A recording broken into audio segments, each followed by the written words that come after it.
to Fly Nubian Money, where we help you master your mindset and maximize your money.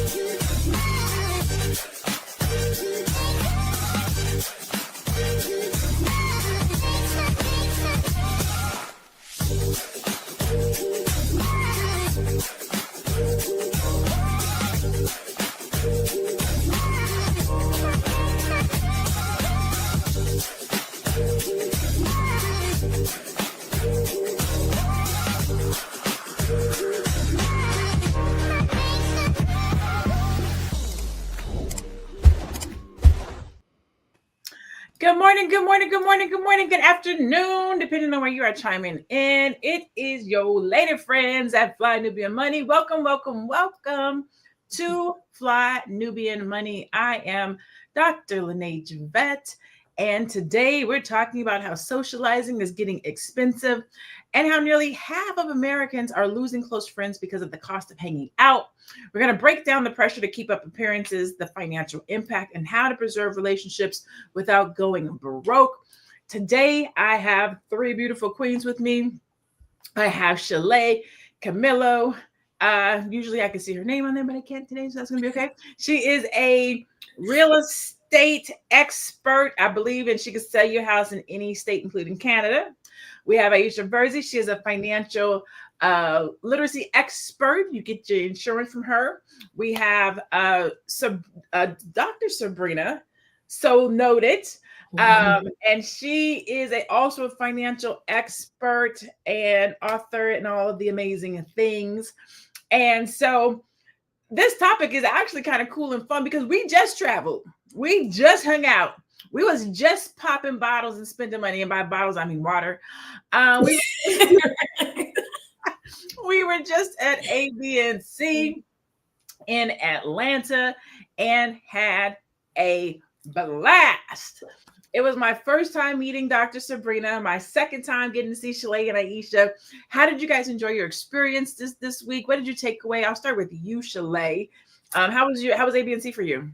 Oh my God, ABC was amazing. And then just to have the National Business League joining, I feel like it was even more energy and more insights and things like that. It was so awesome. Takeaway for me, I got so many takeaways. Oh my God. Takeaway for me, we need to be focused on AI, y'all. We need to be focused on AI and incorporating and integrating AI into our businesses so that we are not swept away. So yeah, we should do some stuff on that. Awesome. What about you, Aisha? How was ABC for you this year? And in the chat too. If you were there this weekend, yes, you participated in ABC. If you saw us in Atlanta, how was it for you? Let us know in the chat as well. Go ahead, Aisha. Yes, indeed. Thank you. So good to see you ladies again. It was amazing. I think for me, I was just proud. I was just proud to see all these incredible professionals that we share the same values. And it's like, okay, where's the stupid narrative? Where is the stupid narrative, right? We've got it. So I was just so proud. That was my biggest thing that I just felt. And then the other one is the belief and the certainty that we need community. You cannot grow alone. Don't deceive yourself. Don't lie to yourself. You need community. Whether it's AI, whatever it is, you need a community of experts around you that come from the A, B, and C so that you know that you're the right people that have the same values and want to see you succeed. That was my takeaway. So proud. I love that. So that means we're going to be talking about this conversation today. We're not talking about you. Make sure you come out and see us again next year. Spend your money. Come out and hang out with us. So many people approached us. It was so good to see you guys in person. Even just the feedback. Like, you guys are who you guys are. You're the same way online as you are in person. I just kept saying we're real friends, like in real life. And so it was so cool. What about you, Dr. Sabrina? Was this your first ABC? It was my first ABC, and you guys, just the idea that people can come together. People that look like us can come together, can learn together. You think about what we were doing this weekend. It wasn't just spending money, Dr. LaNee. It was making an investment in ourselves, an investment in our knowledge. And to see that people were willing to do that was great. People are willing to come out and learn because, as we say, when you know more, you can do more. When you grow, you can grow more. And that's what we did. We grew more this weekend. Yes, and it was great. So make sure you guys support All Black National Convention, flynubianmoney.com, the Fly Nubian Queens, when you can, where you can, and each person individually. Okay, so again, today we're talking about the fact that Americans are skipping gatherings and dinners. Nearly half report losing close friends due to the cost of hanging out. And so I'll ask you guys before we get to the video, have you ever skipped a social event because it was just too expensive, Aisha? Have you been like, it costs too? So I'll give you an example. Here in Arizona, I have a girlfriend, and she does this thing called bougie brunches. And so recently, I'm the Phoenix ambassador. And so here in Phoenix, I helped her to put on our bougie brunch, and it was $200 per person.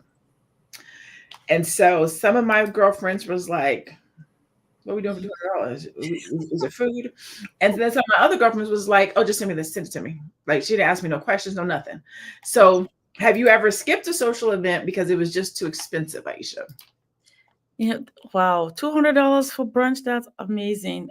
To be honest, I haven't because the friends, hopefully, that we have, we're understanding. We're business owners, so we're not frivolous. We don't believe in showing off to keep up. We don't just do that. So I haven't had to, skip any party because we come together as a group and bring something to the table, and then we just enjoy each other's company. So I haven't had to do something like that. I just haven't had. All these years we do brunches. We bring it together. Everybody say, you bring this. We all just contribute and have a great time. That's how it's always been all these years in business. So I haven't had to say no yet. All right, that's good. What about you, Shalaye? Have you had to bow out graciously? Yes, I have. Like, in Boston, we have a lot of Black-owned restaurants and businesses that are opening up, and I'm so, so proud of that. And obviously with that, you have people doing events and things all the time. And I get invited to a lot of events, and you just can't, like Aisha said, you can't be frivolous. I can't go to all of them. And so there are just going to be some things that you just can't be included in. And I would hope that wouldn't disrupt relationships, but I can see how just socially, maybe it is. If you're not able to make these events and people are doing it without you, then you're kind of getting left behind, I guess the feeling would be. Mm-hmm. But I have had events and I just like, nope, can't do it. I'm saving for this, can't do that. Okay.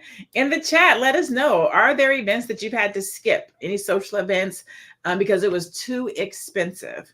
Dr. Sabrina, same question to you. Have you had to say no to something due to the price? Absolutely. Just recently, we had a family gathering that was held in Dallas. It was at a very nice location, as I was told. And it wasn't that I could not afford it. There's a difference between not being able to afford it and making a conscious choice to bow out. And I knew I had some other things coming up professionally that required an investment on my part. So for me, it was a matter of which one really is more of a priority for me right now. Now, of course, family is always a priority, but I thought that the location that they chose was really out of the price range for the majority of the family members. So going to that event, I knew that I would not see the majority of my family members just because of the location that was chosen. So yes, the answer, Dr. LaNee, is I absolutely have.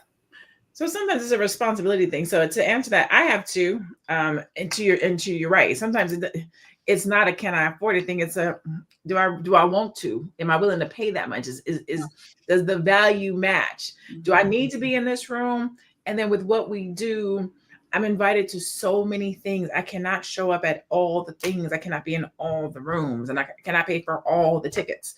So you do have to kind of pick and choose the things that are priorities to you. You don't have to necessarily be in all the pictures. You don't have to be a Diddy in all the videos. You know what I'm saying?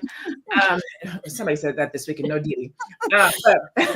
But you don't have to do all the things and be in all the rooms. Yeah. In the world that we live in now, it's like the cool thing to be seen. And so people spend a lot of money just to be seen in the room, to get a picture for the gram and so forth and so on. And so we have a video that I believe we're going to show after the commercial break. And I believe I'm going to run this first commercial. Let's see how this goes. Here we go. It's a good show right here. But I'm biased. If you are just tuning in, you are watching Fly Nubian Money, where we help you master your mindset and maximize your money. My name is Tiara Williams. I'm also known as Miss Black Hollywood, and I'm the proud producer of this show because it is lit. If you want to receive notifications for when we go live Monday through Friday, 1 to 2 p.m. Eastern Standard Time. All you have to do is text the word Queens to 87948. That's Queens to 87948. That's QUEENS to 87948. Also, if you want to grow your money and not blow your money, all you have to do is go to flynubianmoney.com. There's all kinds of resources, there's courses, there's free giveaways. There's just no reason to be broke in 2025. All you have to do is go to flynubianmoney.com. Obviously, you don't want to be entertained here. You want to know enough to grow. Wait, I need to put that on a shirt. You got to know to grow. Got to know to grow. So know and grow with flynubianmoney.com. So know and grow with flynubianmoney.com. So we have a video that I'm going to share with you guys that talks about this and leads us into our first conversation. Let's see here. Give me some. I cannot afford brunch every single weekend. I cannot afford concerts every month. I cannot afford 10 birthdays in June. I cannot afford trips to God knows where. I cannot afford it. I can't even imagine being a bridesmaid or being in a wedding right now. That would set me back financially to a point of no return. And it's so funny because sometimes I see these large friend groups and part of me is like, wow, like that is so cool. And that must be really nice. And then reality sets back in and makes me realize like you cannot afford that. And I've seen some people talk about this before, but not enough of how much of a luxury friendship is. It costs a lot of money to maintain and to create new friendships.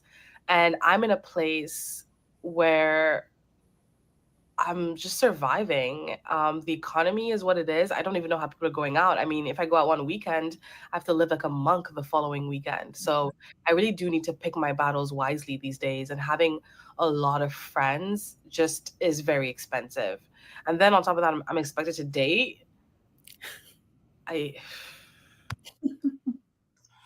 She said, I am not for the shenanigans. I can't be your friend and I can't date you. How often do you feel pressure to fit in, Shalaye? Do you ever feel a pressure to fit in? No, I can't say that I feel a pressure to fit in. Or show up or be. Yeah, I do feel the pressure to show up. And again, and maybe sometimes it's like you got to put out the PSA to people like, hey, I love you. You know, I support you in everything you do. And I just can't go to all the places. I do the PSA for friends who call me and I don't get back to them until a week or two later. My real friends know, oh, she's busy. Mm-hmm. And when we get back together and we pick back up, it's like we never fell off and they know, and that's like your close friend circle. Mm-hmm. But it is expensive. And I don't think that one thing that she said that stood out to me was that it's expensive to have friendships. And I think maybe it's expensive to have acquaintances, but I don't think that if they're your real friends, I don't think it's expensive to have friendships because you can come over to my house and we can have cheese and crackers. Okay. And we can do it like that and we can have a conversation. I think that there's a lot of, because social media, there's a lot of surface level things going on in friendships. like the trips and everything, that's beautiful and everything like that. But I think that a lot of times it's done to capture the moment and to put it out there and things like that. What of the actual dynamic of the group that's going? Because I've gone on some girls' trips. Mm-hmm. I'm gonna just leave it there. Leave it there. Okay. We're not gonna talk about nothing. Okay.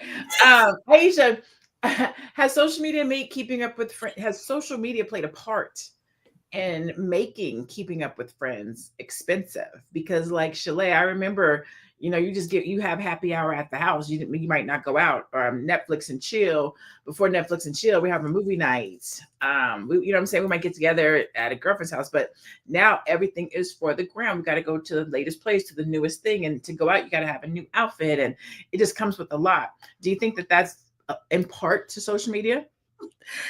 I must be a hermit or something, because I'm on social media, but I don't look at anything. I was telling, I don't know if it was Shalaye, one of my friends, I'm not in social media. I have to because of business, but I don't spend too much time because I'm so busy in my regular life. I don't have time to do that. I know it's important, don't get me wrong, but this going to see what people are doing, where they've been, has never been my way of life. Never been. I wasn't born wealthy, so I'm not looking for wealthy people to. No, I'm not. I'm content the way I am and where I'm at. I have a lot of fantastic, successful friends, so I don't need to go look for more people to shine. I don't need to do any of that. So I'm grateful that I don't have that kind of mindset. I just don't, because I also am around people that have a lot of money and they don't do that. They don't do that. They don't show what they're eating. They don't do any of that. So I've learned over this decade that actually people that have money are quiet. They don't show up. They don't tell you where they've been. They don't do that. It's those that are poor that have become wealthy, or rich and wealthy are two different things, that want to be loud and show off. So I'm grateful that I learned from that. I'm not from a wealthy family, but I'm around people that are wealthy, and it's very quiet, very, very quiet. So I'm glad that I don't have to do any of that. Really, I'm grateful. So, yeah. So I have to address Anonymous and say, where the hell y'all been at? See, you wasn't here on time, because we said we were ABNC. He didn't miss us. We've been in Atlanta at the All Black National Convention, and our executive producer was with us, and so we had to we had to pull back for a couple of days. But you're right. He said y'all disappear for days and then pop up randomly. Hey, we love you, Anonymous. I appreciate that you missed us and you knew we wasn't here. Okay, that's nice. You. That's so cool. Yeah, it's cool. Today we are talking about nearly. I'm looking for my notes. Nearly half of Americans are skipping gatherings and dinners, reporting that they are losing close friends due to the cost of hanging out. Dr. Sabrina, how do you politely say no without hurting your relationships? But before you answer that, in the chat, tell me about your guys' experiences. Are you spending more money right now to hang out? Is it costing you more to hang out with your friends? Are you losing friends due to the cost of being cool and kicking it and doing all the things? Let me know in the chat. Dr. Sabrina, tell me how do you say no? Okay, so one of the things that I learned again from the All Black National Conference from the Constance Carter is no is a complete sentence. So I just say no. But in all seriousness, I have maybe because I'm a little older, I can't relate to the topic. Mm-hmm. My friends are not superficial. Mm-hmm. I don't lose friends because I can't go places. I don't lose friendships. I've had friendships, some of which have spanned 40, 50 years. And so, if I got something else going on, or my friends have something else going on, we have a level of respect, a level of true friendship, a level of love for each other, and knowing each other and each other's financial situation to the point where we understand, we have a friend that may be going through just went through a divorce, and no, she doesn't have the money to come on the girls' trip, or we have somebody else that just lost their husband, or, so it's so different for me. I can't relate to that. I'm losing a friend because I can't hang out at the brunch, or I just can't. Very superficial. Yeah. Yeah, I think it is a demographic thing more so. I think it is an age. It could be age and also location. I think it's a demographic thing, like the people who you're around and who you hang out with, and definitely age. I think between probably the age, from what I'm seeing of people when I go out, probably between the ages of like early 20s to mid to late 40s. Those are the folks who are really out and on the scene and things like that. So I think it's a demographic thing. I also think it's a geographical thing too. Like when you're in cities like New York and Atlanta and Houston and things like that, that is kind of part of the culture in that area, that people go out and they have fun and they spend money like that. So I think that those things can be, can add to the pressure.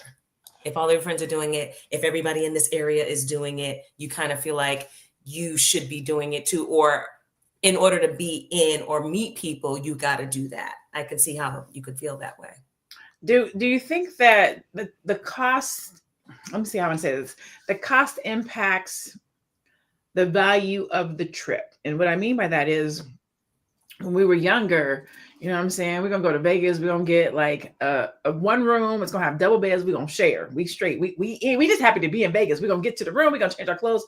We're going to go out. And I'm using Vegas because I'm on the West Coast. It could be Atlantic City or any one fun place that you used to bundle up and take everybody. At the nice grown age of 48, I don't want to share no room. I need my own room. And I don't want to be sitting back there and coach. So I'm gonna pay a little bit more money for this economy plus ticket or whatever it is, so I can have some extra leg room. I do not want to be riding nobody's Uber. So when I get there, I want, and if I am, it's gonna be XL. Like, I'm not bougie, but things have changed. You know what I'm saying? Like, not bougie, but things have changed. So our $300, $500 Vegas trip is now a $1,500, $2,500 Vegas trip, right? What happens when your life increases or your lifestyle increases or your expectations increase for you, but your girlfriend's maybe does not? Also, I want to go on the same trip. Then what happens? What do you think? I'm gonna go around here to all of y'all. Yeah, I think that, so I'm the type of friend that sometimes I'm willing to compromise. I totally 100% agree with you, LaNee. I want my own room. I want to go to the spa when I'm there and things like that.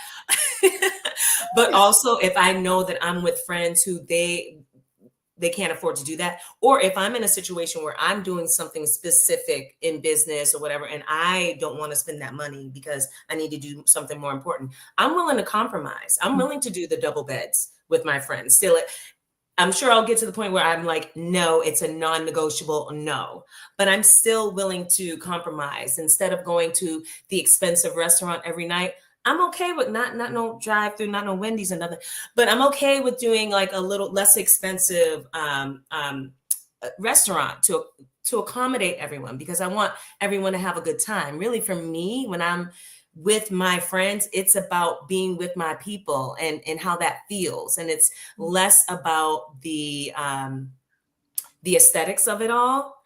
And that also depends on which friend, because I definitely have say that. friends. Yeah, because you have that we go to the, we want to do all the things. But then I have another group of friends. I have a large group of friends that different, incomes and things like that. Yeah. So this circle of friends you can do this with. Yes. I have my one girlfriends, even to this day, we do what we call backpack Vegas. We fly Spirit, which is only fly Spirit if you don't care about your life. Right. We do a backpack where we say we're only taking what you can get in your backpack. So if you can't get in your backpack, it doesn't go. It's like a no makeup, it's grimy, but it's like we don't even stay on the strip. We stay like over in old Las Vegas. And if you can't, whatever shoes you got on, you're wearing all weekend, whatever you get in your backpack, did it. And then we fun though. $188. So I do both. You know what I'm saying? Yep. We got to go to commercial, and then I want to hear from both you, Dr. Sabrina, and you, Aisha, because I think this is the important part of how we make our friends work, even at these various financial commitments. Let's go to commercial and we'll be right back. I know you're busy, you got things to do, and you can't take us on the go with you every single day. Good news for you. We are now on Spotify. So if you can't watch us, now you can listen to us on Spotify. Search Fly Nubian Money and all the episodes shall appear. All you have to do is like, subscribe, leave a 5-star rating, leave some comments, tell people how you love us so that when other people come along and are looking for a great show to watch, they can find Fly Nubian Money too. One last thing, and just in case you've been sitting under a rock, Fly Nubian Money now has an investment club. We are the Fly Nubian Money Club. It's easy. All you have to do is go to flynubianmoneyclub.com, and I am committed to bringing in top experts from all industries to help you level up. They're teaching us the skills that we need to compete in this market. We often say that nobody is coming to save us, not the government, but guess what? We're coming to save us. I'm coming to save you with the Fly Nubian Money Club. So listen, all you have to do again is go to flynubianmoneyclub.com. We have a 30-day free trial set up just for you, just for those people that are struggling. Even if you ain't struggling, you ain't got to struggle. I'm coming. Okay, let me stop playing. I'll see you soon. I'm coming. That's I think that's my favorite commercial of all the commercials. All right, make sure you check us out at Fly Nubian Money Club, flynubianmoney.com. Make sure you text the word Queens to 87948 if you want to get notified when we are on here live every Monday through Friday at 1:00 p.m. Make sure you check us out on Spotify. If you miss us live, you can always go and check us out there, and make sure that you leave a 5-star review, 6 if you can. All right, so I'm going to go to you, Aisha. How do you maintain long-term friendships when money levels differ, or you have different groups of friends and you're trying to do all the things? Yes, and isn't that very tough to do sometimes? But I think I just love what Shalaye said about matching the energy. There's some friends, and also you, Dr. LaNee, depending on the person, and you know them, they're your friend, you care about them deeply. It doesn't matter where you are in life. You don't let that determine how you enjoy each other. If that person doesn't have as much as you come to their level. You at that time, you just to show them that the solidarity of friendship, and they feel your presence and your love. And if your other friends or that professional that you've had a relationship with, again, you match them. You just match their energy based on what is happening. But at the end of the day, it's to be true to who you are, right? For me, with my friendships, like everybody, we have different groups of friendships, so different types. There's a mom friendship group that all the kids grow up together. There's a school friendship group that the kids go together, and business friendship group. So it all depends. For me, what I do with my friends to keep everybody like just happy and where I feel at my best, where I'm not trying to be somebody else. Because that's the worst feeling, trying to be like somebody else. I don't want to be like anybody. I just want to be myself. Is I just host something simple. It may be in my backyard. I'll say, you know what, look, it's not fancy, but I'll make something for us to eat. I will cook for us. That's how I show them my love for us to be together. But when it comes to traveling, we just do it together. We plan it together ahead of time so everybody can participate. Where it's not just, oh, we're going to go to this fancy place. Can you go? And then you feel like left out because you can afford it. Rather, we tell each other, okay, this is going to be happening in 6 months. Maybe we can, plan to do it. And only if the person is able to do it. I've never been in a situation where I'm put where I feel like, wow, I can't go. Everybody's going. I can't go, because those are your close friends. And every other person, I just match the energy and not feel like I have to be somebody else just to fit in. Then I don't want to be in that group, because to me, sometimes then it's even if you're with people that are very wealthy, if they make you feel uncomfortable in a way where you don't feel whole, then you shouldn't be there, because then you're not going to grow. It's almost like you're being looked down upon, because there's a way somebody can challenge you in a good way and challenge you in a way where you feel like you're less than. I don't want to be in that room. It doesn't matter to me. I don't want to be in picture with you. So it's just really being myself and being comfortable in my own skin. That's how I try to set my friendship no matter what, and come to that level and make everybody feel happy. Gotcha. All right. So Americans spend an average of $2,000 to $3,000 per year trying to keep up with friends' social habits. Dr. Sabrina, what do you think about that? Do you feel that way with your friends? I know you already kind of said we don't have that, but can you elaborate? No, I don't. Again, maybe it's the age thing. I don't know what it is, but first and foremost, I think we have to define friend. A lot of times people get the impression that folks are friends that are really not friends. You know, we live in a world now that everybody that comes along, that's your friend, because we have this thing called social media, and you have friends on social media. Oh, no. Those are not friends necessarily. Friendships are things that have to be built. A lot of times they are things that you have to work on. You have to feed into to get something from.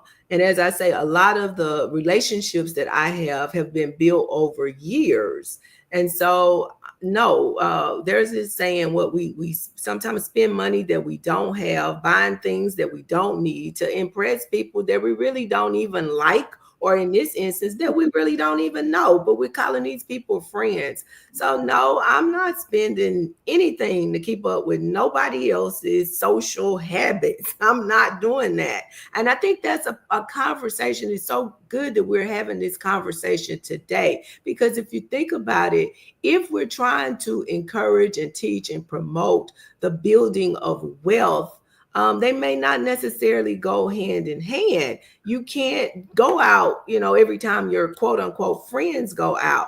Why not take that money and invest it? Why not take that money and we're going to meet up together and talk about how we can, the money that we're going to spend on the brunch, we can pool those resources together and go buy some stocks or something. It's just a total different conversation, I think, that we got to start having, because who are we enriching by these choices that we make to go to these places and do these things? Are we supporting Black businesses when we go to these different places? A lot of times we are not. So it's just, we got to start thinking different and stop trying to, back in my day, we called it keep up with the Joneses. Mm-hmm. We call it that in this day too. But you made a couple of good points. So our executive producer asked in the back end, is that expensive, LaNee? Do you pay $2K to $3K to socialize? And I think I do. But I want to say this. I have a bad habit of socializing at my business functions. I don't separate the two. So the reason why I think I do is because if I'm leaving my house, I'm doing some business. So even if I am socializing, it's at a business event. So I might be paying $100, $150 to get in something that the Black Chamber is doing, that the Black da-da-da is doing. So I'm socializing, but with a purpose.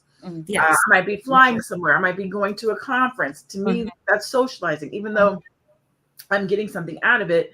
When I post my video from ABC, you're gonna be like, "Well, when did you sit in a conference? We was kikiing and having a good time. Okay, we going to eat. I dragged Miss Black Hollywood to Morton's 15 minutes before they closed. Like, we had fun. Okay, and by the time you do your airplane, 5 nights hotel, like that's."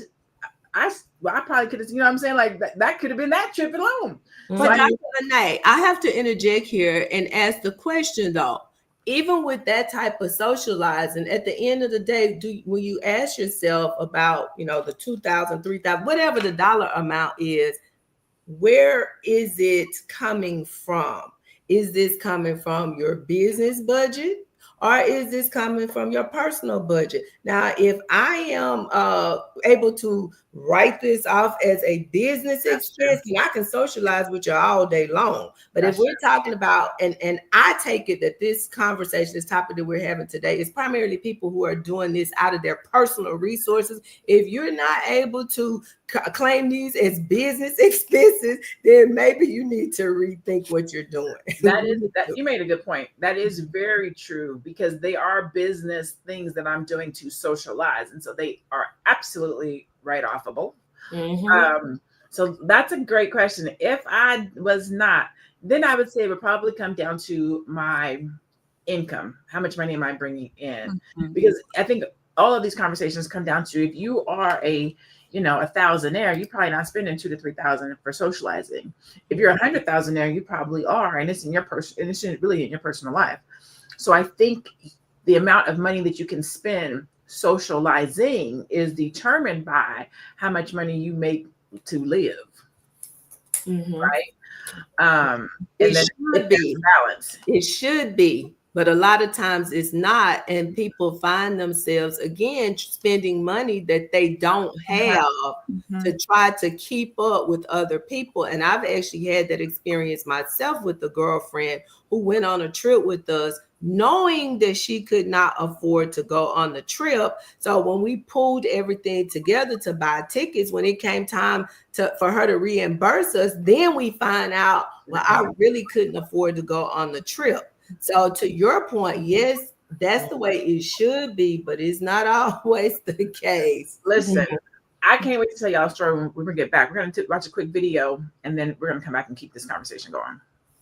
The death of partying in these United States. What's going on, people? It's been noticed by a whole bunch of folks.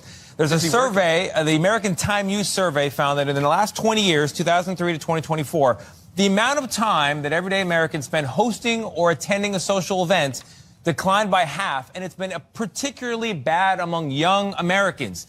People between the ages of 15 and 24, when you should be partying all the time, as the song says, your partying is down 70%. But why is that? Is it because people are working or because they don't want to party? I don't know. What is it? Is it because it's expensive to party? On any given weekend, only 1 in 25 of American households are doing something social, either hosting or attending. Isn't that crazy? I mean, I would think that hosting, I'm not sure about that, but going out to restaurants, going out to bars, that stuff is increasingly expensive. Everything is priced way high. But you have people over and have some cheese on a plate at home and drink some whatever. I mean, like, it doesn't have to be expensive. No, you have people in your backyard. I don't think that like hanging out and partying a little bit more is going to like solve the world's problems, but I do think we could do a little bit better connecting with our neighbors. I think that has to do with online dating. People aren't out. Like before, you used to go out to hang out to meet somebody. You're going to go to the bar, you're going to go to the club. You're going to be out in these streets, as they say, so that you can run into somebody and meet somebody. Everybody does that stuff inside now. You do it by your cell phone. Yeah, you're not going out to do it. What do you think, Shalaye? So, I mean, he mentioned a certain different demographic, 15. He was focusing on 15 to 24, which I felt was odd. I'm like, at 15, first of all, like I don't think 15 to 19, you would have much money to party anyway. So seeing that decline, that was a little odd to me. But I agree with what he said. Like, you don't have, I think the problem is, or part of the problem is just the lack of asserting ourselves for connection because of this digital world and social media. I think that's part of the problem because, it doesn't necessarily, we've always had the saying, keeping up with the Joneses. So this isn't a new phenomenon that people have been overspending on keeping up with other people. It's not new. I think what is new is the disconnection in our communities. The real disconnection from our family, and I can even say for me, it's real. Like, how many times am I picking up the phone, calling my cousins and being like, hey, how you doing? Like, we should get together. We say it once a year when we go to the vineyard, y'all, when we get back, let's do a kickball game. And it never happens. So I think that part of it is this new world of disconnection because we have the illusion of connection on social media, and that's not real connection. And I think that the younger generation they're learning how to be disconnected. So if we don't, step in, it could get even harder. But I think that the money part is a part of it, but I think that the other part is just, we're being wired in a different way because of social media. Yes. Nearly 50% of Americans can say they've lost close friends due to the cost of socializing. And Anonymous has an idea. He says, go to the park and meet a chick walking her dog. He said, them chicks walking them little dogs in the park be freaks. Now, that's not what makes it funny. I'm going to hate myself. Boomerang. Remember when old girl was out there walking her dog? Yes. I forgot the dog's name. That's what it made me think of. And that particular movie, it was a good time. But we don't get outside to meet people anymore. Like that age or any age, really, you used to be able to run into somebody at the grocery store, Home Depot. Now we're living in a digital world. People aren't going outside.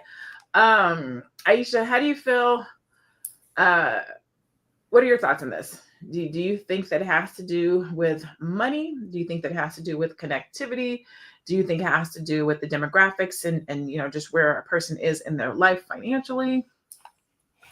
I think it's all of it, all of the above. all of the above. And again, it's sad to see that social media definitely plays a huge role in all the things that are happening to us today, whether it's overspending, whether it's not going out, it's social media. So you spend time on social media, you see people posting, oh, they were having brunch and they have samosas and mimosas and everything on the table, everything is perfect. You want to be like them, right? And then you spend a lot of time, you don't go out, you don't make friends, and then your friends are disconnected, and then they want to do something, and you're like, oh, it's going to cost me a lot of money. So social media definitely is one of the big things that is causing all those chasms everywhere that we're seeing. But I also believe that at the end of the day, right, no matter what it is, even though we're the spending of the money or the lack of spending of the money, are these your true friends or not? Because your true friends don't require all of that. They don't. If you have friends that really care about you and they know you, they understand who you are and what you're doing, that is not even a priority. Just spending time together and just talking is enough. And just maybe sharing, like you say, maybe a charcuterie board and a glass of wine or just water, whatever it is, it's fine. So it's only when we're trying to do what the others are doing that we get in trouble. Now maybe we need to normalize that on social media. We need to start doing those parties with the cheese and crackers and grapefruit juice. And just chatting, right? But it's not flamboyant enough. It's not flamboyant enough. It's not bougie enough. Listen, I love the new moo parties. Have you guys seen those memes where they doing the new moo parties now? They have moo parties? Yes, the moo is taking over, but they're not like your grandma's moo. They're the like nicer ones. Yes, they have their whole new name for them now. They don't even call them moo, but they be flamboyant and extravagant. I think I might have one of those for my birthday this year. But I want to go to Dr. Sabrina before we go to commercial. Dr. Sabrina, how do you think we could and or should balance enjoying life while staying financially responsible, still being social, still having a good time? What could we be doing, or what should we be doing? I think we need to do a couple of things. First of all, we have to recognize, acknowledge, and admit where we are financially. Where we are may not be where our friends are, where our friends' circle is. And you have a choice when you actually sit down and look at where you are. You can either stay inside or you can go outside. You have a choice. But if you choose to go outside, you know that that's going to come at a cost as well. So I think also putting yourself in spaces like the Black Business School, connecting with resources to help you learn how to build your wealth so that you do have additional resources, because it is expensive to live, especially people that live in some of the inner cities where, most of what they have is required just to pay rent, just to live. So there's not, in many instances, not a lot of money that is left over to socialize. And then we have to think about, you guys, a lot of those people in that age range that was talked about on the video a few minutes ago, we remember those babies came through the pandemic. They don't necessarily have social skills developed because when they were in, kindergarten or first grade or whatever, they were on lockdown. They were by themselves. They weren't in a position where they could socialize. So it's funny that we are now wondering, wow, why are we social creatures? Why are we socializing when we just went through something just a few years ago that had everybody isolated and separated? We don't have to wonder about why we are where we are. We should know. But I do think that a lot of things have to be and should be considered, but that has to start with us being true to ourselves and our own wallets and budgets. Dr. LaNee. I like that, Dr. Sabrina. All right, we're going to keep the conversation going. We're going to go to a quick commercial, a video, and we'll see you guys back here in a hot second. Are you a Black business owner looking to expand your reach? Well, has Fly Nubian Money got good news for you? We are building a Black business directory to connect you with customers who need your services. And here is the best part. It is absolutely free. Email us at info@realvirtual.net. Send us your business name. Tell us a little bit about what you do, what services you offer, your website address, and your contact information. That's it. Together, we are going to build and circulate the black dollar. Get listed today and start connecting with people who are probably already looking for you.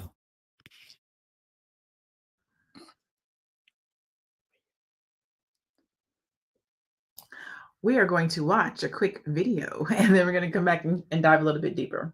The hardest part about being an adult is setting boundaries with your friends. Like, to be honest with you, I can't hang around my fun friends no more.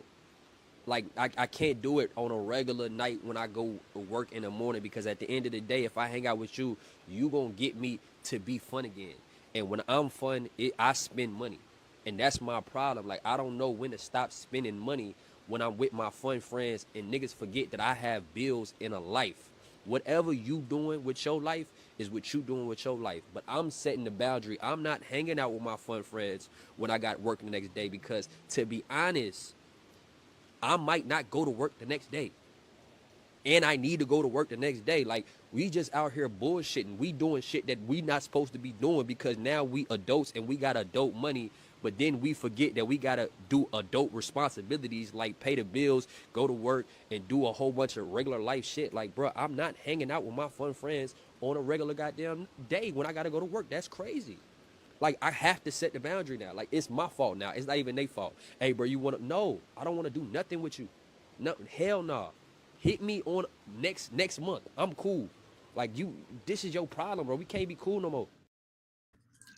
Listen, our fun friends, not responsible friends. I don't understand. So I get it, though. I remember, and Anonymous said, how old are you, bro? I get it. I remember, though, getting in at 4:00 a.m., having to be at work at 6:00 a.m. Yes. Young kids don't know nothing about a 1 hour nap and then doing the day. Like, they don't understand that. And doing the job. Yeah, when they get in at 4, I need 8 hours of sleep. What? Listen, I'm gonna come in at 4. I'm gonna give me that nice little 45-minute cat nap, jump up, brush my teeth, and I'm out the door, get to work, do what I do, come home, and I'm gonna go to take a full nap. Can't go out the next day, but I'm gonna do what it do. What are your thoughts on that video, Aisha? Yeah, I thought he was on point, because I when he was speaking, I talked about my son. My son, he worked since he was 16 and a half at the lifeguard. And he earned money and he saved money. And I told him how you have to budget, because if you spend the money, it's finished. Him and his friends like to go out. His buddies from work, something have like to go out and they spend money. But now he understands that, wow, mom is right. If I spend the money, that's it. So he's beginning to really take it seriously. When he turned 17, now he's in college, he doesn't go out that much anymore. He has a budget. We sat down, we made a budget for him. Said, look, you can go out. Trust me. Remember we talked about budgeting 50, 30, 20%? Your want is 30%. Yes, allocate that money and have a fantastic time. But when that 30 is gone, it's gone. You don't go out anymore. You have to discipline yourself to know that, because then you can have a better life. But if you try to pull from all the other places, guess what? You'll be miserable and you'll be wondering what happened to me. So he started practicing that right before he graduated from high school, where he said, no, my money's, I'm out of money now. I have to stay home. And he stays home. I'm not going out. I say, good for you. So we already practice that muscle. Because if you don't practice that muscle, like you say, your cool friends are going to call you, let's go out.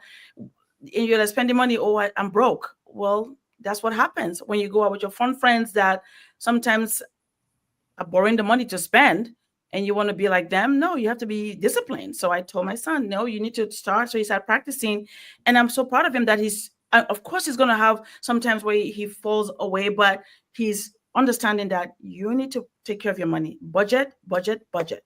Perfect. High costs, socializing disproportionately affects Black households who spend a higher percentage of income on social and family obligations. Dr. Sabrina, are friends who spend together really friends, or just people keeping up appearances? So you got to be like, I can't hang out with you tonight because I got to pay my bills. Are those really your friends? Well, I think they could be friends. They can be friends, but everybody is at a different season along, in a different place along their life journey and along their intellectual journey as well. And so one of the things that we have to add to this conversation is the fact that I see the word spend. And that's what we are doing as a community far too much. We are spending when we really should be adding investing into the equation, because I go back to this. It's great to have fun. I like to have fun. I like to go out and be with my friends. I like to do that. But again, where is the conversation around, instead of us going out every night to spend and have fun and take shots and all this, let's talk about, let's pull some of this money and start investing in the stock market. Let's start investing in some of these other things, income producing assets, so that we now have money that we can enjoy. So I think we just really need to broaden the conversation. It's nothing wrong with having a good time, but do we have the money? Can we really afford to be doing this? And if the answer is no, it's okay to tell people, I don't have it. Again, I go back to the Constance Carter. No is a complete sentence. You don't owe anybody an explanation about why you can't go out. I don't have the money. I can't afford it. No, I'm not going. Thank you for the invitation. No, I won't be going tonight. And that's it. But we've got to broaden the conversation. All right, Shalaye, I'm going to ask you this, and then we're going to start doing our final thoughts. How much do you think peer pressure impacts? Yes, I'm so glad that you asked me that, because that was actually something that I wanted to say. You have to know your limitations in a peer setting, because I'm going to be completely honest. There have been times where I'm like, okay, I have these 4 events this week, and 3 of them was with friends, and then 1 is a business event, right? And I'm only going to spend this much when I get with friends. But then you get with them, you're talking, you're socializing, you want another drink? And I'm like, no. And it's like, oh, come. I've been in those situations where it's like, okay, I had the other drink or more appetizers. And then I get the bill and I'm like, okay, I didn't mean to spend this much. So I think you have to really be conscious if you're going to go ahead and go out before you get there. Like, this is my limit. I am spending $50 or $75. This is my limit. Another thing too, what I do, because my income is totally commission based, right? So I don't get a check every week or every 2 weeks. I get a check when I close, clients. And so I allocate a portion of what I get to the fun stuff. Like, I have a vacation account that every time I get paid, I put 5% of my income in there. And that's for my vacations.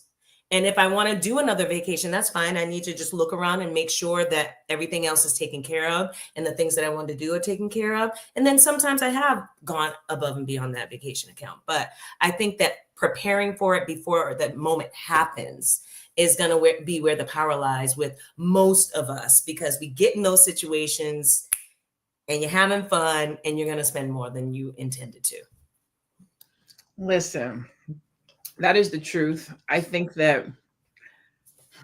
So I've been trying to figure out how to build this in. Let's go to the video, and then I'll tell what I'm talk about what I'm talking about. Let's go to the video first. Okay, this person's asking, what if your interests don't align with your budget or your finances, right? So she said specifically, what if, for example, I like mountains and Indian food, but I meet somebody who wants to do those things and I can't afford to do it?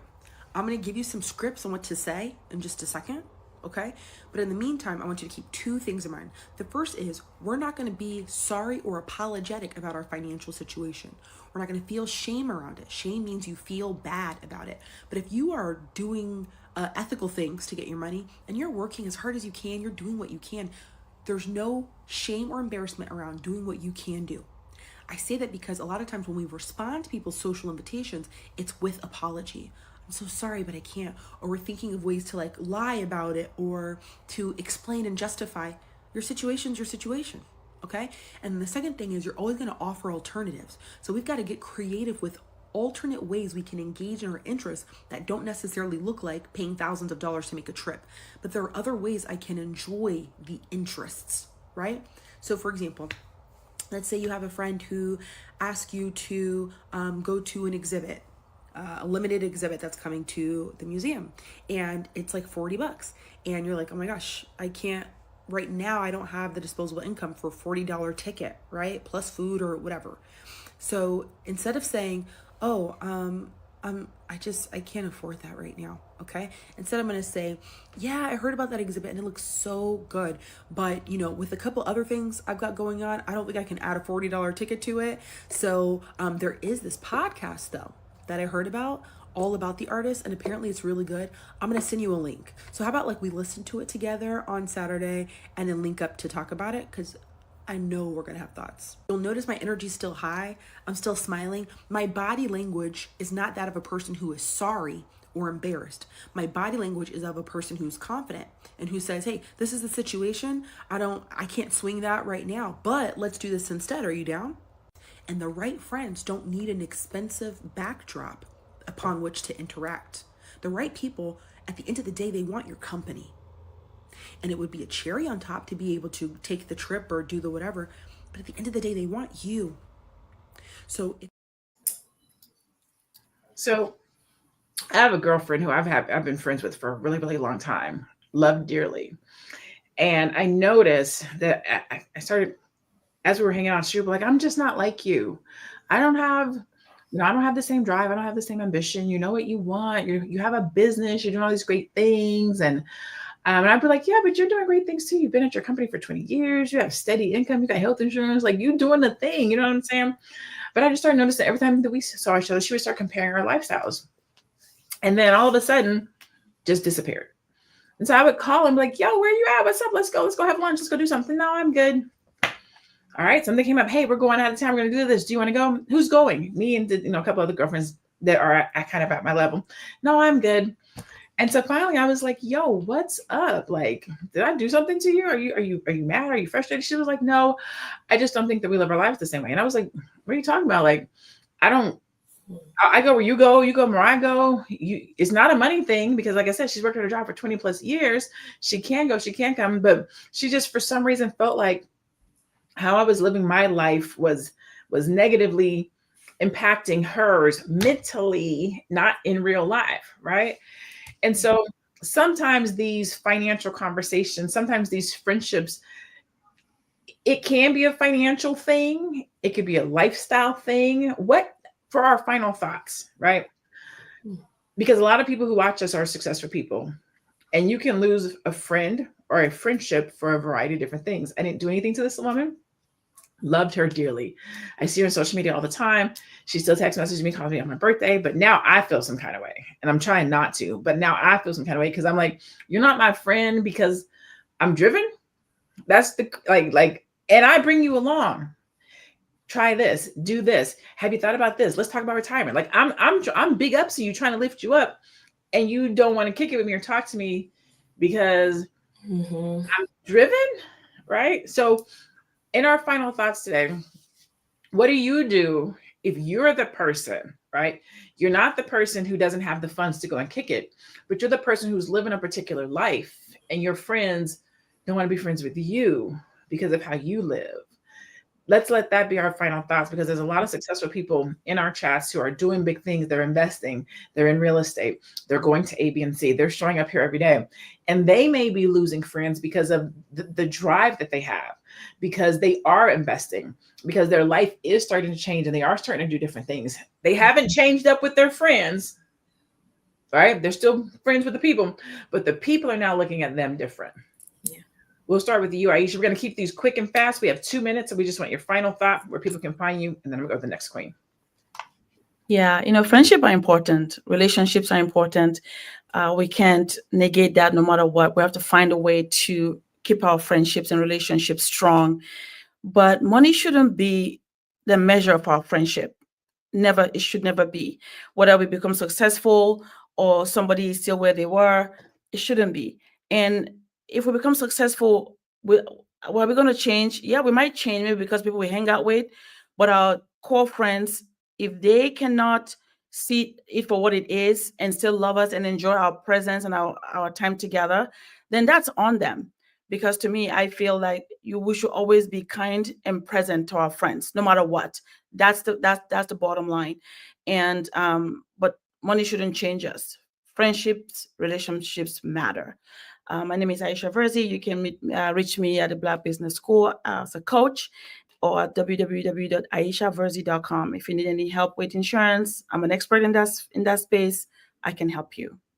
Thank you, guys. Thank you so much. Dr. Sabrina, what are your final thoughts for today? Again, to echo what Aisha said, friendships are important, but I think it's important for us to realize that sometimes our friendships are seasonal. We have some friends that are meant to be with us through the springs of our lives, the summers of our lives, the falls of our lives, and the winters of our lives. As we grow, we will find that sometimes our friends will not grow. And it's not that we're leaving them behind, it's just that we're on two different trajectories at that time. And it's okay. It's okay sometimes to step away and do you and not try to minimize you or make yourself small because your friend is not there. That's not to say that they won't get there. They're just not there at that time. And so we have to, of course, extend some grace to our friends, allow them to grow. But the main thing is for us to keep growing, always keep growing. And with that being said, I am Dr. Sabrina Williams, educator, author, and investor, opening minds and closing contracts. I am so noted and I am so excited and delighted to be here on the Fly Nubian Money podcast. And I would be very excited to work with you as your life and legacy planning strategist. I love it. Thank you so much, Dr. Sabrina. Shalaye, what you think? What you think? What's your final thought for the day? LaNee, I've been through a similar experience with a couple friends. I'll say 2 to 3. One friendship actually rebounded, and we're still friends. We've been friends for almost 15 years. What I did in those situations, sometimes, you have to realize that when you don't think like everyone else and you don't do things like everyone else, sometimes to some people that can be either a threat or make them uncomfortable, or you can also be a mirror. And then maybe they have some things in them that they wanted to do, but they see that in you and it just makes them feel uncomfortable. What I do is I step back. I don't force anything, and I step back and I let that person sit in whatever that they're feeling. And if they're a real friend, they're going to come to me and we're going to have a conversation about that. But I have been in those situations, and like Sabrina said, some friends are just seasonal. Some people are meant to be in your life for a certain amount of time, and then it's over. And it was beautiful for what it was. So I am Shalaye Camillo, CEO and founder of Vital Source Realty. I am in Boston, Massachusetts, but I would love to help you buy or sell real estate anywhere in the United States and Canada. And I can help you, your friends, your family. You can find me on social media at Shalaye Camillo. Follow me on Instagram and YouTube there. And you can visit my website, vitalsourcerealty.com. I'd love to help you guys. I love that. Thank you so much, Shalaye. So to round us out, I think that real friendship is between two people who love each other, respect each other. If you want to ball out at a $200 brunch, let's go. If you want to kick it at the house and watch movies and popcorn Jiffy style, old school, boo, boo, boo, let's go. It's somebody who loves you and respects you where you are. You don't have to keep up with the Joneses. You don't have to spend like you pay. Like, it's just somebody who can appreciate you for where you are. If you can spend, you do it. If you don't, they don't love you any less, and you don't have to try to impress them. And so I'm Dr. LaNee Javet. I am a brand new brilliant strategist. I help service-based Black entrepreneurs who package and sell their expertise to monetize what they know so they can make that dough. Today, we talked about socializing and that it doesn't cost a fortune to be meaningful. We also talked about the hidden costs of friendship, the pressure to keep up appearances, and how to maintain relationships without sacrificing your financial or mental health. Remember, boundaries are healthy, and saying no doesn't make you a bad friend. We definitely appreciate you tuning in with us today. We appreciate all of you that we met this weekend at All Black National Convention. We appreciate the love. We thank you so much for tuning in Monday through Friday at 1:00 p.m. On behalf of myself, Dr. LaNee Javet, Shalaye, Dr. Sabrina, and Aisha, we bid you farewell. Have a great day. Stay Black, be positive, and be one. We'll see you guys tomorrow. Bye, everybody.